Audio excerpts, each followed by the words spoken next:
Hello and welcome to this week's episode of Mouseminds. I just love that intro. Like my mic, like when I position myself the right way with this mic, it's like I'm like the mic is like it disappears. It like fades into the green screen, the chroma key. So it looks like I'm talking into the air, but you can hear me. This is I don't know. This is fascinating to me. Okay. I am Doug today, squirrel. Yeah. So welcome to this week's episode of Mouse Minds. We are here live for you on YouTube, of course, and streaming on Facebook and Twitch and all other social media platforms here. Coming to you live to the power of the internet here, as people like to say online. And yes, here we have a great show for you this week, and we are joined by our amazing co-host here, uh, Luella, Hello. and we have Michael. Good afternoon. Well, evening. Jeez, I'm still in Arizona time.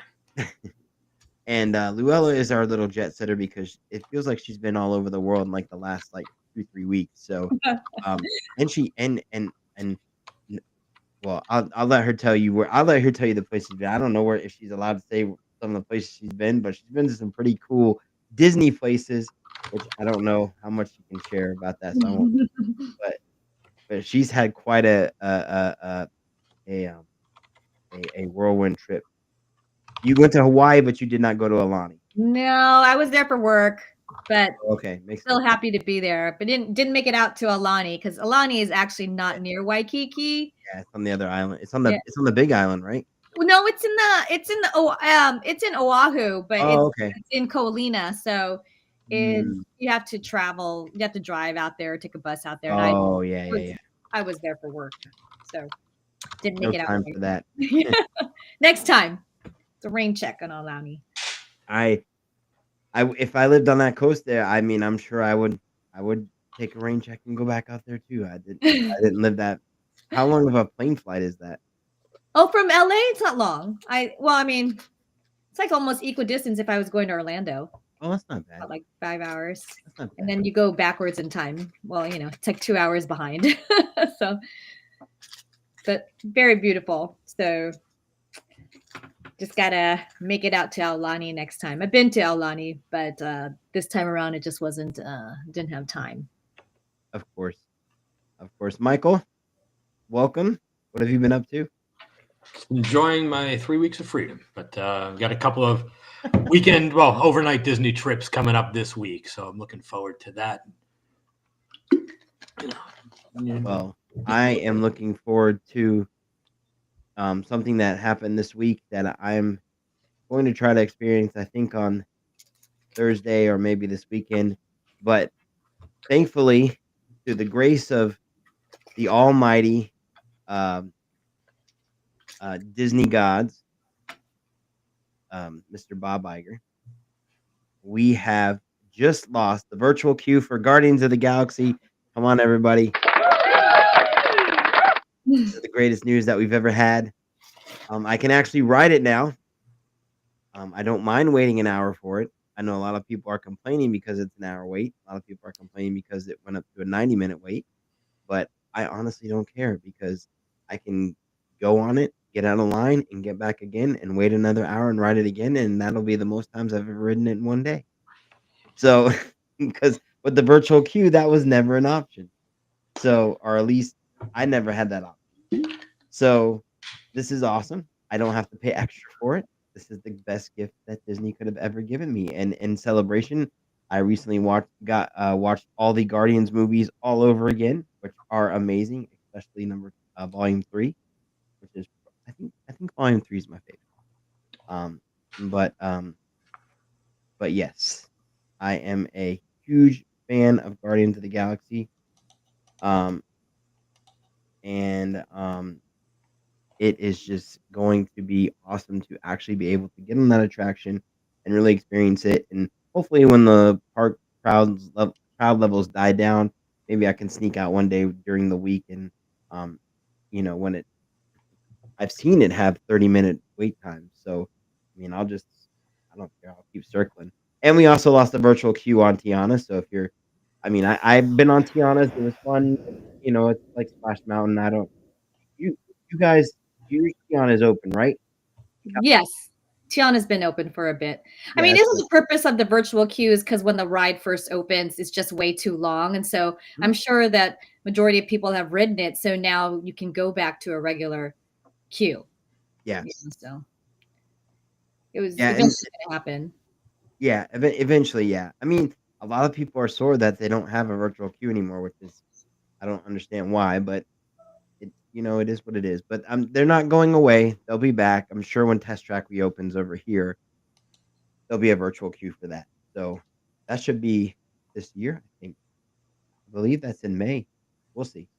But yes, so I am excited to do that. Also, I'm putting this out there for everyone listening. If you know of anyone or you have any friends that are looking for just the best plus one to go with you to Epic Mhm. Universe previews, I am such a good plus one. I bring snacks, I have sunscreen, water, whatever you want, I'll get it. Just let me know in advance. I'll make it happen. I just want to get in with you. It's all good. We can ride the rides together. We can do everything at the same time. I don't care. We're all experiencing it together for the first time.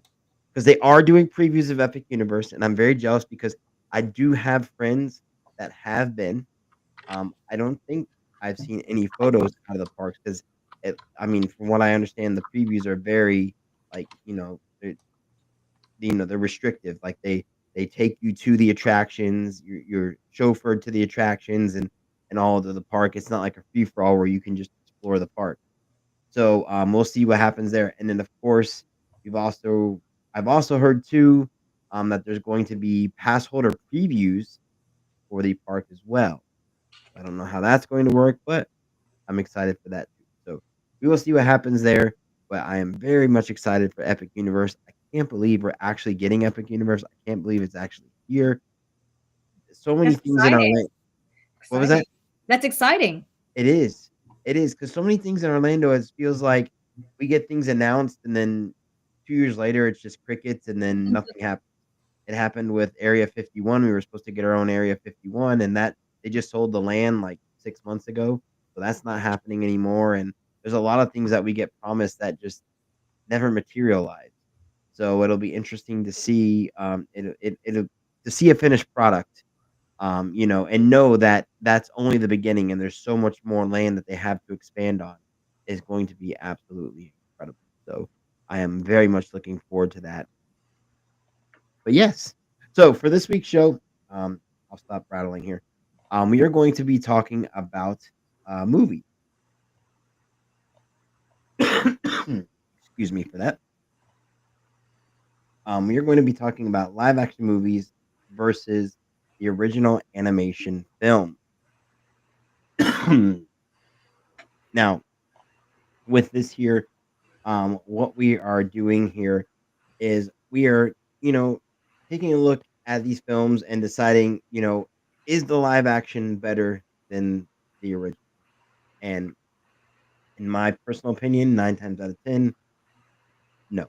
But we will discuss and let everyone have their say and go from there. So, guys, how do you want to start?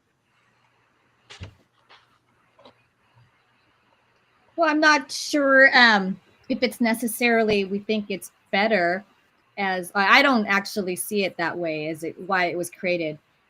I think everything is about growth and getting a new audience. And I sometimes believe that those that have that nostalgic feel is not the target audience.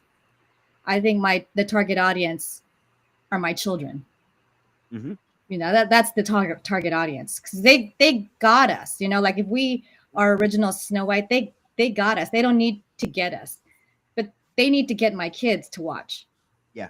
And my kids aren't really going to watch. Sadly, I mean, they'll watch it, but a 2D animation and it might not be their cup of tea, but reimagining of a story. That's what I feel. That's why they're doing these live action. I know a lot of people are like, why are they even doing it? I know why they're doing it. There's a different audience they're trying to shoot for. And then when that audience is older, they'll do some remake of some of the films when they were younger, and they'll have the same debate. And I agree with you 100%. It's reaching out to a new generation, reaching out and trying to reach a new audience, so on and so forth here, with these live action remakes. Um, and uh, it's not just. I don't know if it's the fact that they're just live action remakes. I think it's more of when they redid these films, they they didn't. It wasn't like a shot for shot remake in live action. I mean, these films were redone, new characters. Look, nothing. They didn't take the original animated characters and try to turn them into real life characters. They just went from the ground up and recreated these movies, and I think that's what bothered most people that grew up in that animation generation the most. Was that they did those things to the films, which honestly, like, that doesn't bother me too much. But then again, I mean, those types of films aren't necessarily my cup of tea.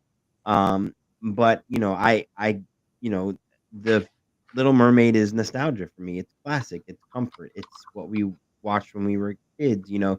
So seeing that, in live action just doesn't give me the same feelings. It doesn't mean it's a bad movie. I think they're great, and I think they're extremely highly produced films, especially like Beauty and the Beast and all these. They're fantastic, but they're just not what we're used to. And I think that's why I think that's why there was a lot of pushback from our generation or my generation, is because of that.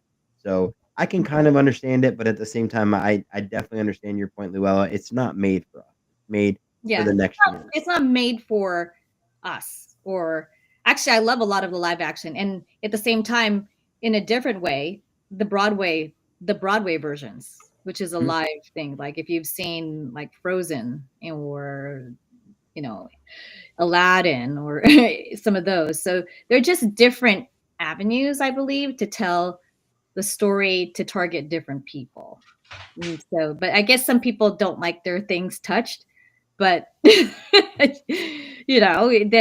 you don't have to watch it.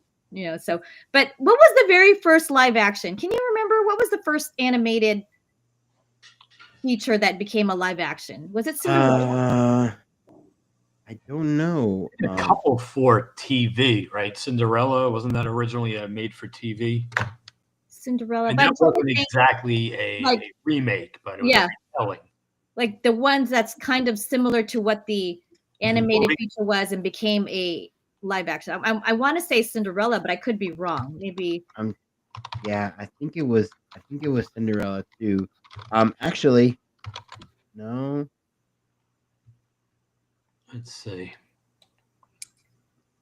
Because I think people really So actually, hold on. Could have been Dalmatians. Yeah, Dalmatians. oh That was in '96. Yeah.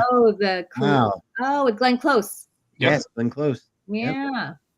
Yeah, That wasn't even on my radar. yeah. I don't So think now we have no reason to cry foul because we've had this since we were kids. yeah. And I didn't mind the Dalmatians remake. They didn't try to steer clear. They didn't put in uh, any kind of new morals or new messages from current Disney's point of view. I'm glad they didn't digitize the dogs and have them Mhm. talking. Mm-hmm. It just seemed more natural. It was like a real story, as opposed to mouths moving on animals. The next thing you know, the whole dumb animal is digital. So I didn't mind that one as a remake. Yeah, I didn't have anything to say really about that one either. I mean, I don't think I wasn't a huge fan, but I wasn't I wasn't upset at it. But again, it was fine for me at the time when it came out. It's been a while since I've seen it, but I, yeah, I didn't dislike it as much as I think. Well, let me rephrase that. I didn't. My initial reactions to like Little Mermaid and Cinderella and all that I was like, oh my god, why would they do this? And I didn't have that reaction with 101 Dalmatians. Right. Mhm. Exactly. Yeah. Okay, so At then the time, they also weren't too prevalent to say, "Oh, we just saw one. Here's another one. Here's another one." That at the time was groundbreaking. It was different. It was something nobody was expecting, and I think they did a decent job with it. I mean, I'm never going to go out and watch it again, yeah, but for the first go around, it wasn't terrible. Exactly. And you know, it's the thing about the live action films, it's more of a progression. You know, we Disney is all about progression from Steamboat Willie to where we are now as far as what we can do. What is it? What do they call it? The float plane animation, having the different cells stacked on each other and then shooting the camera right down on top of it there. So going from that very old school style of animation to what we can do now with CGI and everything else that's available out there on the market now, that was really showcasing that that that convergence and being able to converge the live action with a bit of that CGI and I say Disney magic. You know, with those amazing people who work behind the scenes putting these films together. So that is just amazing. Now, do you guys have live action films that any of the live action films that are your favorite?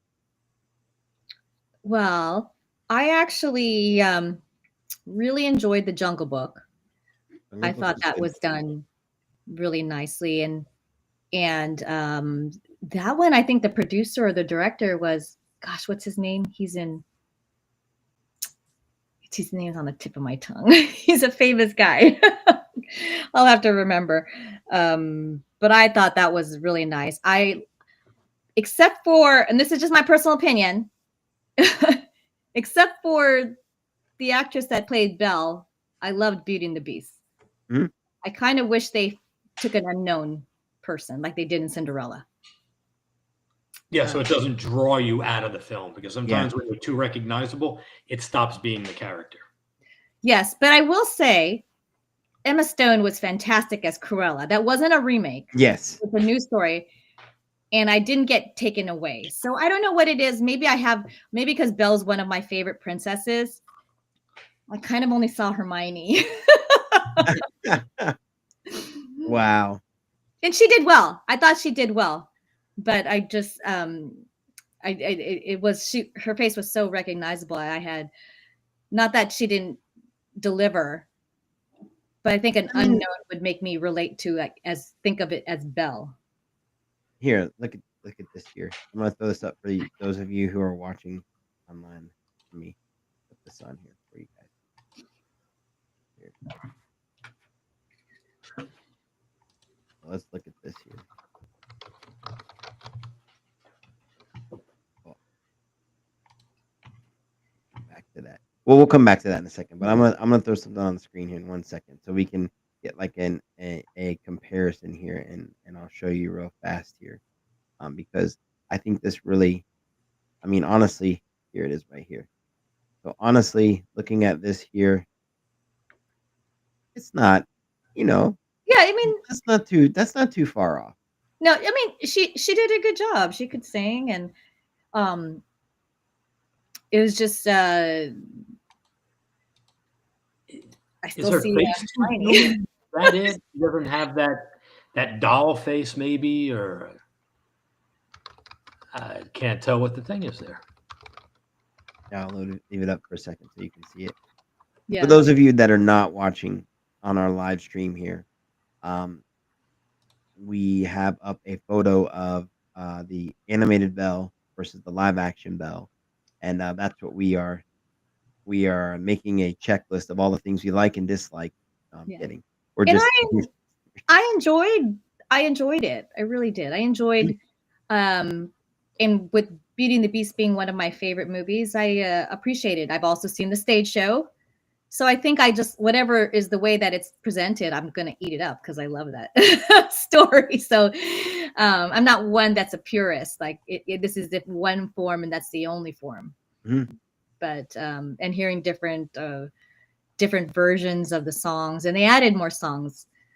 So it's nice. I was also blessed to go to the red carpet of that. So that was exciting. Oh, that's awesome. And but when I saw Paige O'Hara, I mean, Yeah, she's the original. It's just the ultimate fan. Like that voice. yeah, It's just so I've seen her a few times, at various events and stuff, and she's fantastic. yeah. So, but yeah, how about you guys? What about any of the live action animation to live action have you seen? I would say Lion King is probably my favorite because I mean, out of all of them, which it seems to be everyone's favorite. I think that was the one that grossed the highest when it came to the box office, so that seemed to be everyone's favorite. Aladdin, I didn't really. I remember, I remember Aladdin because maybe Aladdin just has a bad taste in my mouth. But that's what I was watching on the Disney cruise that I was Oh, sailing on when I was chasing a hurricane, in the middle of the Atlantic. But no, but I didn't really care for Aladdin. I didn't care for the genie. I just yeah, no, but Lion King was pretty good. Lion King, I could watch Lion. It's one of those films I could definitely watch again. I'd prefer the animated one. Well, actually, the animated one is kind of done for me because when Ella was, or my daughter was, very little, every time I would go into, she would watch Lion King on repeat. And I swear, every time I stepped out of the room for like 2 seconds, went back into the room, Miss Foster was gone. So I was like, "No, why is it every time I come in here, this is not the scene that I wanna see?" But yes, no, I like the live action Lion King. I thought it was done great. I thought the casting was great. I it just was a great film. So, it was fun. So I enjoyed that one. I think out of all of them, that's probably my favorite. Michael? Yeah, and see, for me, and I know it's splitting hairs here, but there's a difference between a live action film and then an entirely CGI film. mhm. Because to me, that's just an advanced form of animation. Yeah. Again, going back to the Dalmatians bit where they used real dogs who weren't talking, and they were able to pull off the film. Whereas you take The Lion King, which essentially is shot for shot, one or two different songs. Um, yeah, they made that in a computer entirely. Yeah. So as opposed to hand drawn, you remade this and you just swapped out one animated character for another animated character. So I don't look at those as true live action. You know, Alice in Wonderland, I don't know what the heck they did there. I got quarter of the way through it, had to just turn it off. I tried watching Maleficent. At least there you had, backgrounds were all fake, but at least there you had some live action people. But I guess I'm just not a fan of the live action. But as Llewellyn said, I think that they're trying for a new audience. We took my nephew to see Sleeping Beauty when they had shown it at the theater down here, and the three of us were bored part of the way through. And the kids ate. I mean, no, it's not a boy picture, but even when all the adventure came up, we thought he would have enjoyed it. And the three of us were all looking at each other. Do we leave? We only paid $5. But because there is no re-release, unless you do have your local theater that'll put it out, there was a time when, unless it was a VHS, you looked forward to them pulling this movie out of the vault, and that's how you were going to get to see it again. They're Yes. not necessarily going to pull out the old Snow White from 1937 when you can remake it and you can issue that for a new audience. Because if you Yep. want to see the other one, you just stay home, watch it on Disney Plus. Yep. That was one, and that's one of the great things I think, about Disney Plus is that we do have access to everything. Right? I mean, if you guys have not been on that Disney Plus app in a while, you are missing out. I mean, especially if you have the bundle with Hulu and everything else. It's just everything right there in front of you. And I mean, there are so many movies in there. I was going through it the other day because I was not feeling well, hence the cough earlier. I apologize for. But but as I was scrolling through, I'm like, wow, there's all these amazing Disney films, and then not only that, like the you know, not to go off on a tangent here, but I really am so impressed with what they've done on Disney Plus with The Simpsons. Some of these like shorts, especially the Christmas one they did with Andrea Bocelli and The Simpsons, is so good. Like, and Simpsons is one of those shows that like a lot of like people that grew up in my generation kind of think it jumped the shark a little bit, and that it's not what it used to be, and I totally disagree with that 100%. I that is the greatest show of all time, and will always be the greatest show of all time, in my opinion. But it's amazing to see what they've done on Disney Plus, and with these movies. So definitely go in there, and that's the great thing about it is we have access to everything now. It used to be like you said, Michael, it was the vaults, they ran those ads on TV. I can see it now with the door flying open and the movie flies out of the vault and it says you can only buy it for a limited time and so on and so forth. And then they would fly back and buy it before October 31st before it goes back in the vault forever. Never comes out. And people would go in a frenzy and buy the movies and they would have the tapes and everything else. And it's just crazy how now we have access to basically pretty much everything that Yeah, Disney has ever made. yeah. So that's why they have to uh, do different things to try to get you to watch something else. So what are your thoughts on these new ones that are coming out? Like, I think there's a lot of push a little bit on the new Snow White that's coming out. Also, because there's a lot of controversy with that too. Lilo and Stitch, Moana. There's a lot of buzz on that. Or is that something you guys are gonna watch? You know what? I'm gonna be honest with you. I'm really excited for the Lilo and Stitch. Actually, Mhm.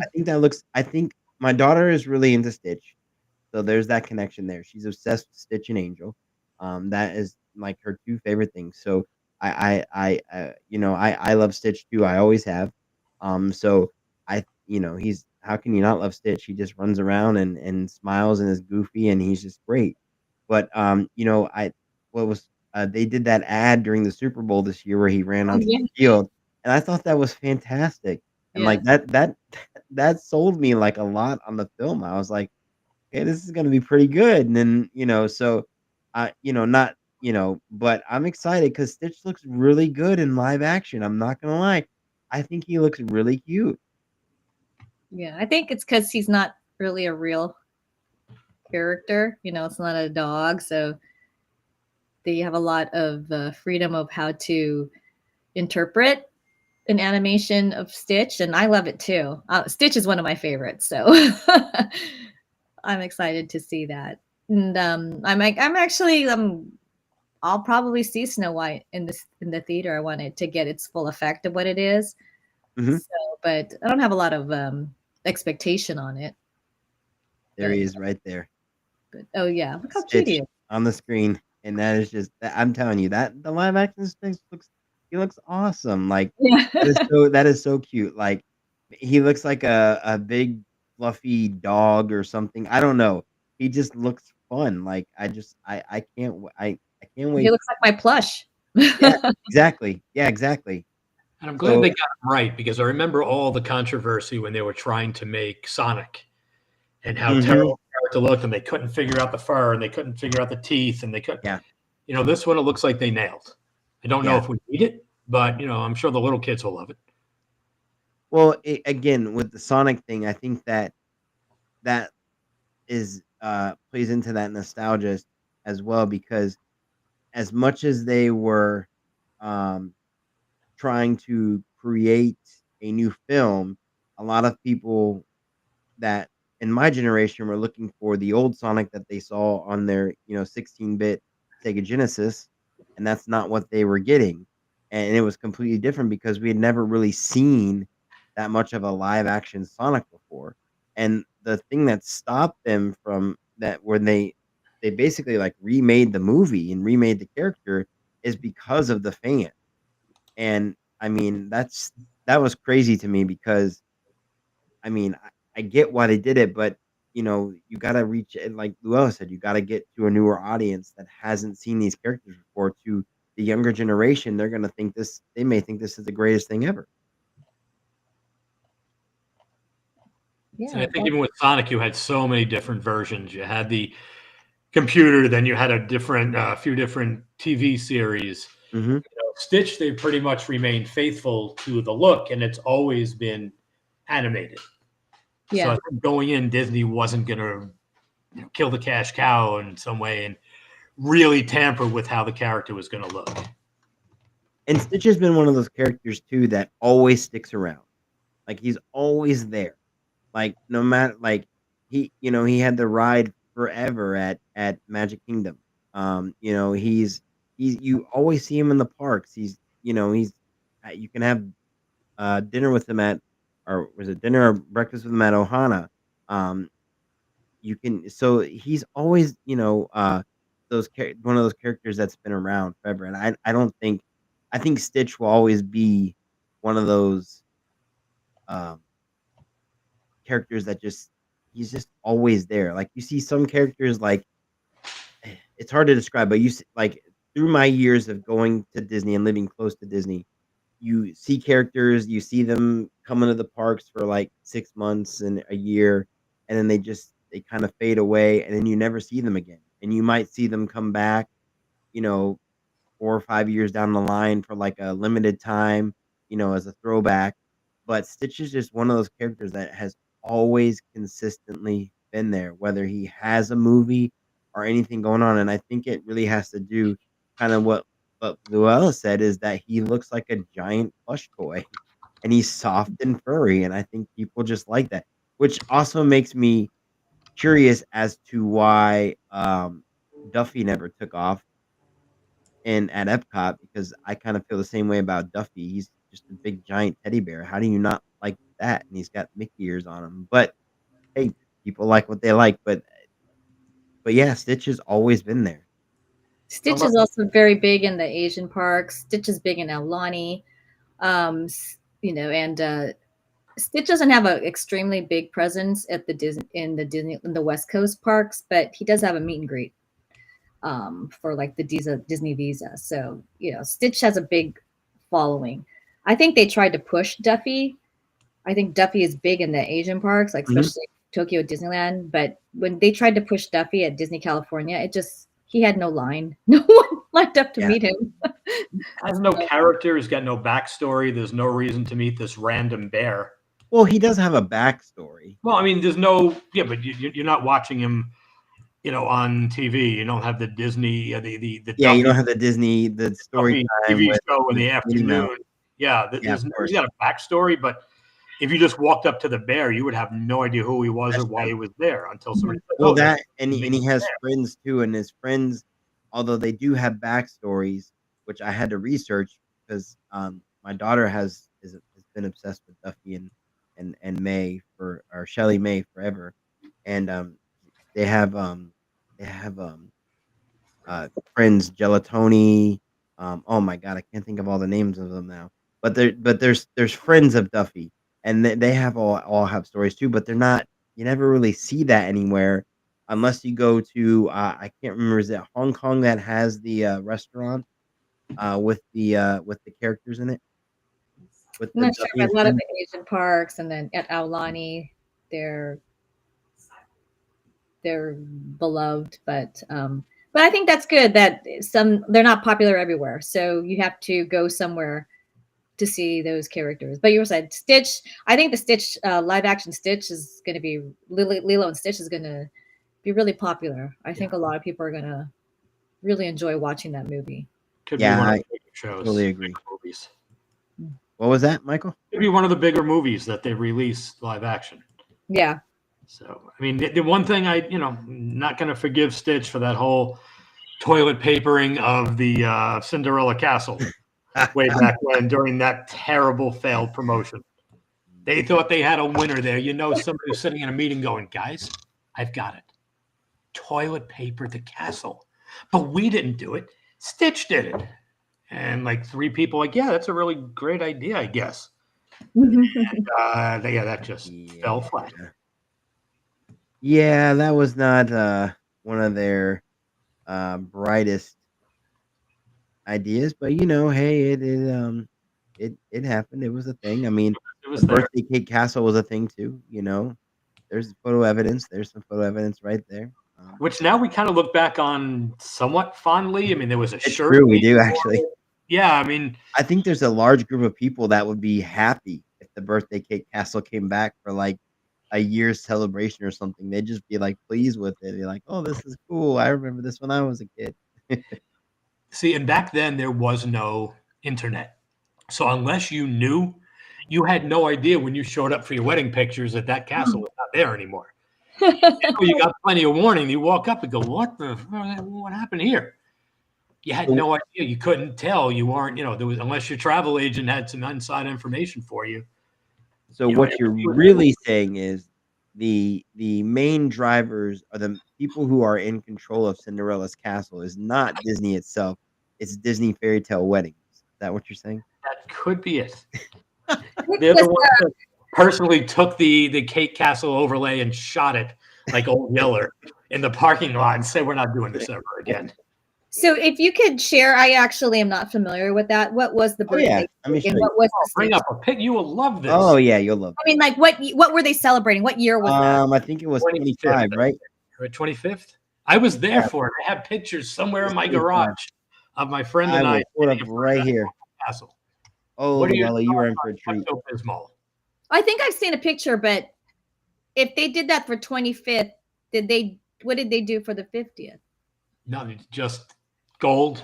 Yeah, which is for the 50th, they put those statues everywhere in the park. Gold. They still have the statues up. They haven't removed them. Fresh coat of paint and some gold trim. There's the amazing castle day cake. Wow. Now you Which show up. I honestly think. I mean, show up nice wedding pictures, and you have no idea that this is what you're gonna get. Let's see. The 25th would have been what 7181. So, and that would have been what 90s, right? 90s. Or yeah. No, it would have been 80s. No, yes. Yeah, 90.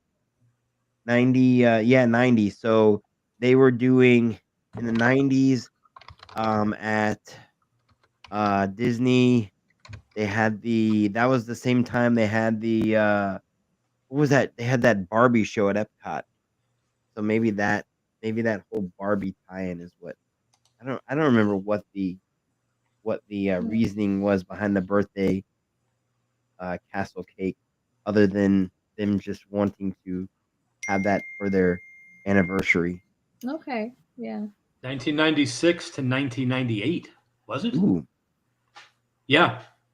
And now we just have statues that used to work with interactive magic bands, which they don't really, magic bands have kind of been phased out. I people wear them, but I don't think people go out of the way to buy them like they used to anymore. It's not as big as the thing as it was. I mean, me personally, I don't have any use for it because I just use my phone or my watch to get into the park. So I never I don't want to have to wear another band. But yeah, that's another thing that kind of went the way of the dodo bird, as they say. Yeah, I think people were still picking them up. If you're buying it because it's going to vibrate and light up you're nuts. If you're worried about getting your photos or something, okay, maybe. But it's a major waste of $35 or $40 or whatever they're up to now. Yeah. Yeah.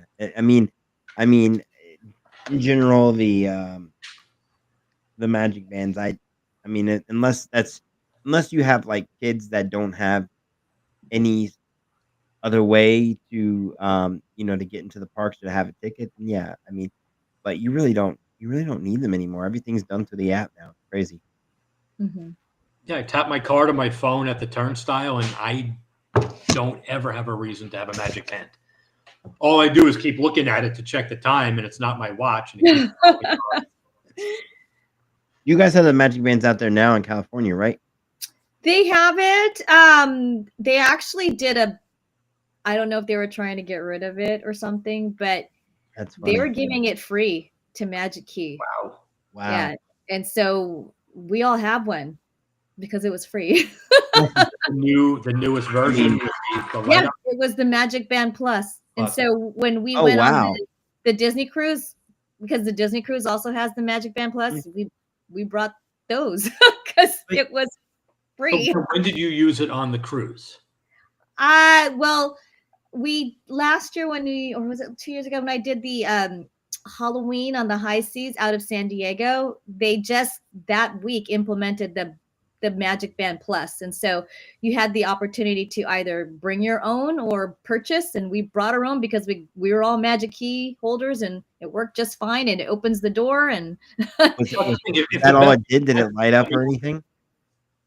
I don't know if it lit up because I wasn't looking at that, but Mhm. it was great for my kids. It was Yeah, of course. great because they just had to go into the kids club, Yeah. go into the door. I mean, it was for us, And it was perfect because of that. and it makes sense because when you're on a ship and you're in the middle of the ocean, you don't necessarily have internet.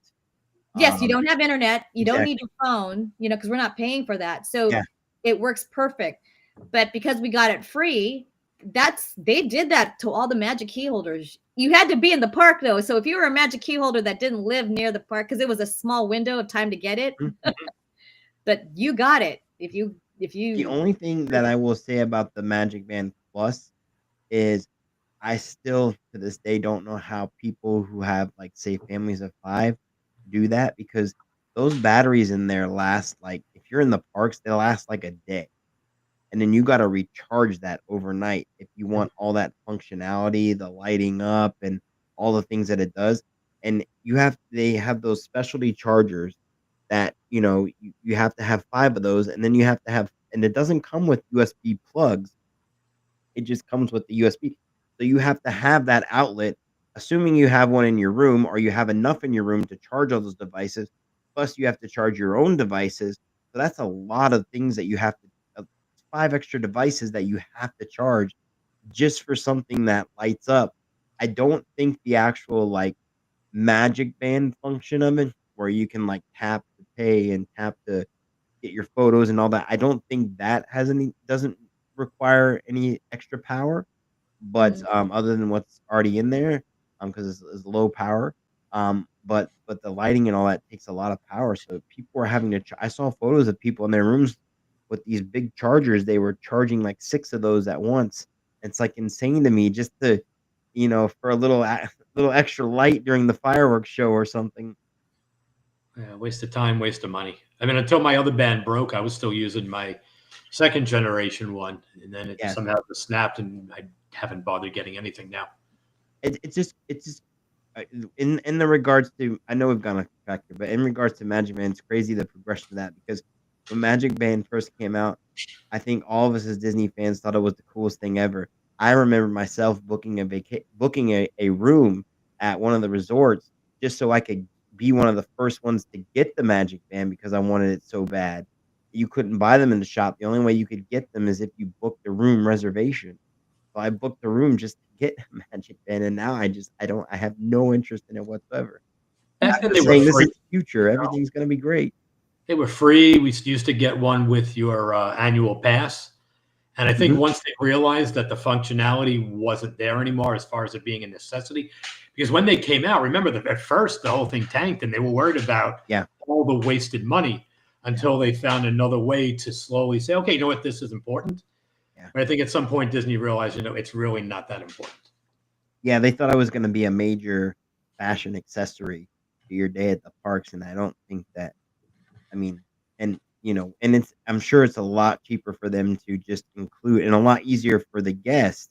In my opinion, it's a lot easier for me, especially as a pass holder, just to have my pass in the app and be able to save it to my wallet on my iPhone and then have it right there so I can just tap and go into the parks. That's way easier. Yeah, Way we've moved easier. past the need for that technology. Yeah. yeah. Yeah, that the need for that was gone, a year or 2 ago. They just no one and they tried with the Magic Band Plus. Trust me, they did. But those devices, I had one. I bought one when it first came out. I went in front of the statues and I had to stand there and wave my arms like this because they had the statues all over the parks and hope that it would make a sound or something. And it half the time I had to stand there like this in front of the thing Oh, looking like an idiot. Like, where's it at? How do I get it to do it? And everyone's looking at me as they're walking by, like, what is this crazy guy doing? So I was like, this is not worth the hassle. It was cool. It is cool though during the fireworks. I will admit that. If everyone was wearing them and they were, and because they are synchronized to the music, especially when we had Illuminations and it was synced with that. It was actually very cool when they were first out, and there was some event that I went to, and they gave everybody the Magic Band Plus, and to see them all lit up at the same time, much like they're doing at concerts now, was really incredible in the park. But nowadays, it's not something that it's not a necessity in any way, shape, or form. People would rather express themselves with Mickey ears than or mini ears than with that. You know when we'll know for sure if it's a dead thing? When the new nighttime parade comes out. Yeah, If there is zero connection, then yeah, you'll know that it's over. yep. Do you need them for Disneyland, or is there any No. functionality out there? I mean, if you're not wearing one, you go there enough that if you don't need it, you know you don't need it. Yeah, I mean, they didn't push it like I think they did at Walt Disney World. If Yeah. you book a room, they never had that It where you came a get lot later there too. it. It was Yeah, it came out later, and it only really worked for the newer one, which with the Magic Band Plus. But there's certain things like because I told you they gave it to every Magic Key if you came to the park at a certain time, so we have it and we wear it for fun. And sometimes it surprises me, like when I leave Haunted Mansion, I'm like, oh, look at that! It's like Heartbeat. Or if I'm watching Phantasmic, oh, look at that! It's doing something, but it's not. It's not necessarily a game changer. It wasn't something that was pushed. It's just more like a nice, pleasant surprise. It's that's all it was. And so, like I said, I found more benefit when I went on the cruise. yeah, which makes sense. I mean, you don't have internet on the cruise, so you need some sort of way to be connected. Hence, like when I went on the Disney cruise, they had phones that they would give you when you dropped your kids off at the kids the activity center there. They and so they can like send you a message or call you or something if something happens with your child, and you can come pick them up, which I thought was really cool. Especially because you're on a ship. So that was really cool. So yeah, in those situations, yeah, that's absolutely worth it because I mean, you pretty much do that anyway on any ship. You have some sort of key or something that you use for everything that you do on the ship, Mhm. key to the world or something like that. But yeah, it doesn't make much No, sense. it's not the end all. I mean, I think there's less people that have it than do it, but it was never necessary. Yeah, yeah. But again, they're still out there. They're still selling them. They still have millions of different varieties. They've stopped pushing when new ones come out and making a big deal about it. But they're still out there. You can buy them if you want to. Mhm. Regular Magic Bands, Magic Band Plus, whichever one you like. They're still out there for sale in the stores. The section of them grows smaller and smaller every year. But they're still out there. They'll be out there for a while. I'm interested. The next thing I'm interested to see Universal here in Orlando. Their entry system is completely different now. They First, what they had you do is you'd scan your pass, and then you would look into a video screen, and then the video screen would um, give you entry or not, because it would basically take a picture of your face, much like you do with Face ID. It scans the camera, the lidar camera scans your face and all the points on your face, and then it determines if it's you or not, with the biometrics and all that stuff. But now they've made it to where you don't even need your pass. You just walk up to the thing, you look into the camera for 2 seconds, and it lets you into the park. And I could totally see Disney doing that. No more fingerprints, no more, because a lot of people, I mean, of course, people probably throw up in arms. What are they doing with the pictures of my faces and everything else, just like they did with the fingerprints? But I think the system at Universal is a lot more efficient. It gets people through a lot faster, because the problem with the fingerprints is you get someone in front of you that never remembers what fingerprint they used. They're trying every single finger, like, and you're held up there. Michael, I know you've seen this, and the line's like you're like the next. It's always when you're the next person in line. That one guy in front of you is trying 8 different fingers, and they can't remember which finger to get it to When I work. wait for the other turnstile to open up, the touch point to open up, and I just step around them like, look, I know which finger I got. You only have 10, guy. I don't know how much longer it's going to take Yeah, you. yeah.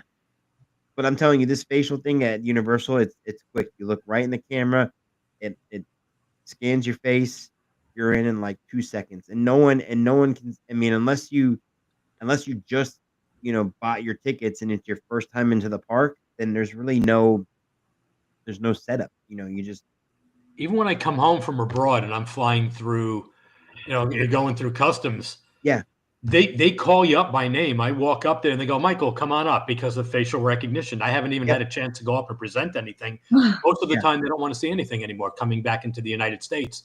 They know who you are. They know where you've been. You're clear. Go on through with your luggage. It's yeah you're beautiful. already in the system. Yep. Yeah, yeah, No one asked for my fingerprint. yeah. But yeah, it's crazy how much it's changing, and it'll be interesting to see how things change with newer parks opening up, especially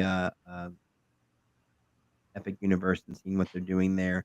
But it's interesting to see, and all those little interactive bits are kind of changing their out again. I know we just saw them upgrading the wands at Universal. They just upgraded the interactive wands there. They have brand new interactive wands for Harry Potter, and then of course at Disney, of course the big thing that I mean I never see anybody doing this, but apparently people love it, is the Disney Play app. People really love the Disney Play app.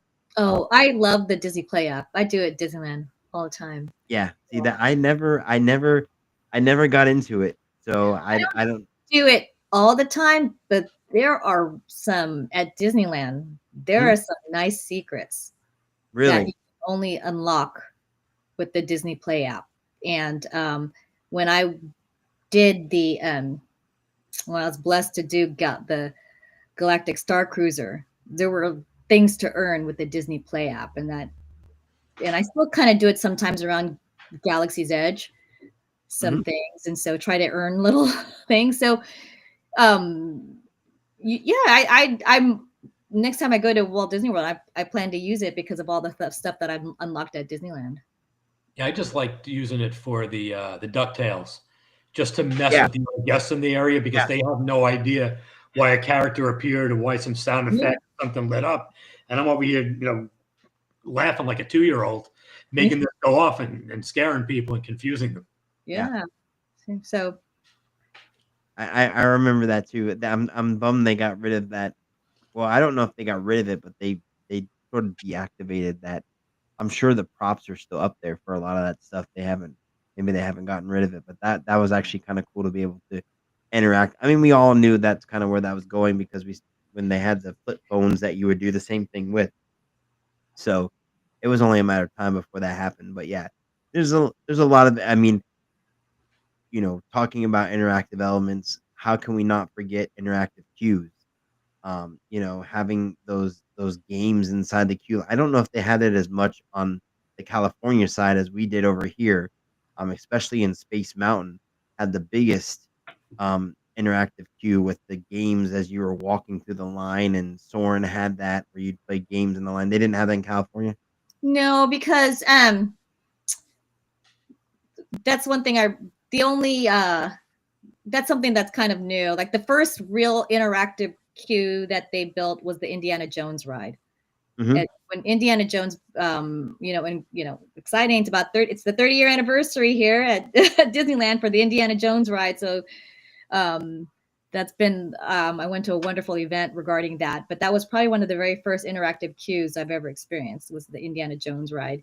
And when I went to one of the talks, the reason why they had such an interactive queue is because the line of where they had to build the ride um, was actually, they had to put it in this, how small the space is over Yeah.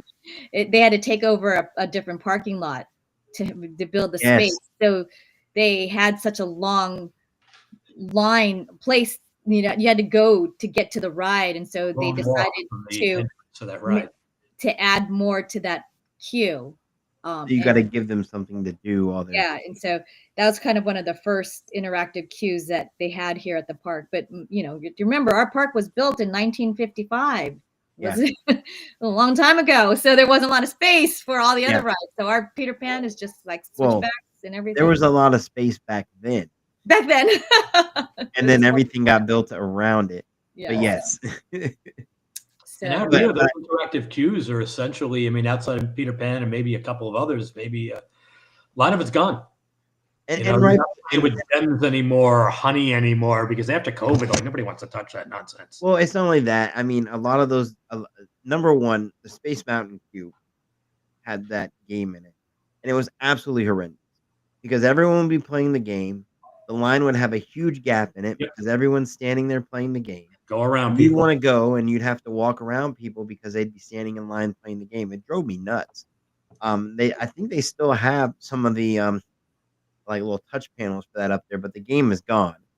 Yeah. Um, and then the same thing with Soren. They have the game in Soren now, but I believe that one links to the Play app. So you still it just shows the scoreboard on the screens now. So you can do that on the Play app. So at least you can do that. But you're right. And then two, a lot of those interactive cues they just broke, Right. especially like Big Thunder Mountain. A lot to People maintain. went in there I and don't think just they thought about that because at the time everything was brand new. You didn't have to fix anything. yeah. Well, they learned real quick because I mean those things got destroyed fast because kids would just run in there and crank the wheels and Yeah. push the pointers and right for their kids. That's what they're gonna do. That's what kids do, and I'm sure They do. That's what kids do. exactly. And I'm sure Disney thought of that when planning it, but maybe they didn't expect it to the level that it was because it's crazy. Because honestly, the Big Thunder Mountain on over here, that interactive queue was incredible. Yep. It was so awesome. You could like blow up dynamite and make blast happen on the roller coaster track, and it was like so awesome. Yeah, those 3 weeks they had it were fantastic. Yeah. That was the end of that. Yeah, and then it's been closed ever since. And I hope because they are doing extensive work to Big Thunder Mountain. I hope that they either remove it or fix it because having that little section there where you have to walk past that and see something you can't participate in or going to the queue to Yeah. those other sections where you're forced to go where the interactive queue stuff is and having it not work at all is really kind of it's just Counterproductive to, I mean, but I sad. guess at the time when you installed it, you weren't counting on things breaking. You were Exactly. excited to introduce something new, and then we see what happens. And I think maybe going forward, they'll have to take this into consideration. Yeah. All the money and the development and the time and the buildup, and then you put it in, and then what's the payoff and for how long? Yeah. As much as we as much as Disney is such a world class theme park, or Disney World, Disneyland is a world class theme park.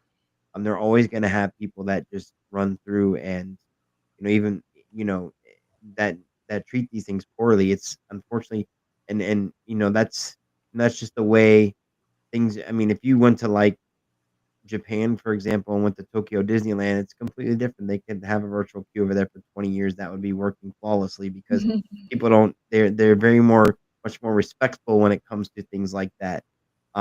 So it's different in different parks how they have those things. And then I'm not just saying it's an American thing, it happens in other parks too across the world.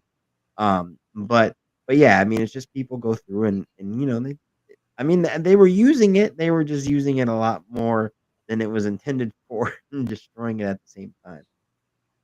But yeah, and then of course COVID killed the honey screen and well, I think the honey screen is still there. I don't know. I haven't ridden Pooh and Yeah, I know. I haven't. oh, It was every time and I don't you've been on Winnie the Pooh here in Florida, of course, I'm sure, Luella. I think it's the same as here. I A think you're little right, bit. actually. Yes, I think you're right. So that scene where you blow through and then everyone's flying around and it says Happy Wednesday. So every time it gets really windy, that's the first thing that comes out of my mouth without even any hesitation. It's because of that ride. I constantly think of that. But that is an excellent attraction. I think the honey screen is still there. Actually, I think the last time I went, maybe like 6 months ago, it was still there. So we shall see. But let's go ahead and wrap this up here. So we kind of got off topic there a little bit, but that's great. That's what I love about the show. We can talk about many different things and have a long conversation here. You guys have anything you want to add to the discussion about the live action film? No, I just think that I think it's a good thing. I'm probably one of the, I know a lot of people hate it or think it doesn't need to be done, but if it gets my kids to watch a classic, I'm all for it. So, and I'm looking forward to Lilo and Stitch. Like you said, I'm looking forward to seeing that live Stitch or Yeah, CGI Stitch, but live. hopefully perform better than Snow White, because that one, I mean, it's been mired in a lot of controversy, and Yeah, I'll be bypassing that one for sure. yeah. They're trying to push that one, but yeah, I'll watch it. I'll watch it. I think they have to, because of all that. I mean, and I don't know if most Disney fans even are aware of the pushback and what had happened and the iterations of how the film was going. Mhm. If you don't follow these things and you're not online and Yeah, you're just going to go and take the movie for what it is. Yeah, yeah. that's exactly. And well, that too. And if you've never seen the original, you're going to take it for what it is, and there's a really good chance that you're probably going to watch the live action and be like, and then see the animated and be like, what is this? Right. We got the upgraded version. So I could definitely see that happening because I mean it's night and day in terms of production quality between the two. But I mean, in some regards it is. But yeah, I mean, it's there. There's a lot of work that went into those animated films. I think that's a lot of what we're nostalgic for, and us as Disney fans, we love all those older films. But hey, that's like I said earlier, that's what makes Disney Plus great. We have a place for every fan to come and watch all their favorite films and relive all those amazing memories on there. Yep. So I think that's gonna do it for this week's show. Does anyone else have anything to add before I wrap things up here? Well, we're good. We're clear. All right. Well, we want to thank you for joining us this week. Always, as always, follow us on Instagram. I'm always posting on there what I'm up to. I will be at the parks sometime this week. Definitely going to Epcot to ride Guardians of the Galaxy at least a couple of times. Now that it has no virtual queue, so Mhm. that'll be a lot of fun. Flower and Garden Festival is coming up, so look out for stuff from there. And of course, we're always around the parks doing something. I think the last time I posted on the Mouseminds Instagram. We were at Mardi Gras at Universal, so go check that out. There's a lot of fun shots from Mardi Gras at Universal. That was a fun event. The parade is always awesome there. But as always, you can catch us every week live on Tuesdays at 8:30 on YouTube on the Disney and Beyond YouTube channel. You can follow us on Facebook, Mouseminds on Facebook. Follow us on Twitter, I mean, not Twitter. You can follow us on Instagram, and we stream live on all these different platforms on Tuesday nights at 8:30, and then of course we release our podcast every Friday at 5 on all your favorite podcasting platforms. So that being said, as I always say, if you can dream it, you can do it. And this has been Robert, and this has been and Luella and Michael, and this has been the Mouse Minds podcast. Bye, guys.